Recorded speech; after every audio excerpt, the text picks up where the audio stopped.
திமுகவோட கூட்டணி கட்சிகள் எல்லாம் கட்டுக்கோப்பாக ஒருங்கிணைப்பாக இருக்கிறோம் அப்படின்னு சொல்லி சொல்கிறாங்கல்ல. உள்ளுக்குள்ளே அவ்வளோ பொறுமல் இருக்குது. வெளியில் தான் அப்படி காட்டிக்கிறாங்க, உள்ளுக்குள்ளே அவ்வளோ பொறுமல் இருக்குது. காரணம் பாருங்கள், சிந்தூர் ஆப்ரேஷனில் எதிர்கருத்துக்கள் வந்து அந்த கூட்டணிக்குள்ளே உள்ளவங்களுக்கு நிறைய பேருக்கு இருக்குது. காங்கிரஸ் சரி, விடுதலை சிறுத்தையும் சரி, கம்யூனிஸ்ட் எல்லாருக்குமே எதிர்கருத்து இருக்குது.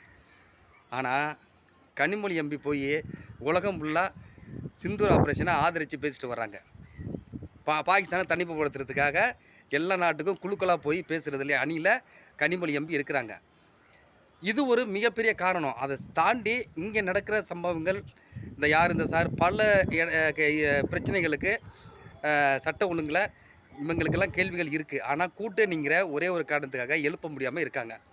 இதெல்லாம் காரணம் காட்டி மெயினாக தாவேக்காவோட கூட்டணி கூட இவங்கெல்லாம் தயாராகிட்டாங்கிறதா உண்மை. அவங்க சொல்லிட்டார்ல, ஆட்சியிலும் பங்கு அதிகாரத்திலும் பங்குங்கிறத அவர் எப்பயுமே சொல்லிட்டார். அதனால இவங்களுக்கு ஒரு ஆசை இருந்துருச்சு. அதை கார்த்திக் சிதம்பரமும் உறுதிப்படுத்தியிருக்காரு. நாங்கள் வந்து எங்களுக்கும் ஆட்சியிலும் அதிகாரத்திலும் பங்கு தேவை அப்படிங்கிறத அவரும் சொல்லியிருக்கிறாரு.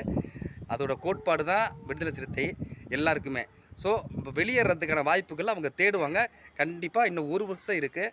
இவங்க கூட்டணி கட்டுக்கோப்பாக இருக்குன்னு சொல்லவே முடியாது. அதுக்குள்ளே குமுறல் இருக்குது. ஒரு நாள் வெடிச்சு வெளியே வருவாங்க.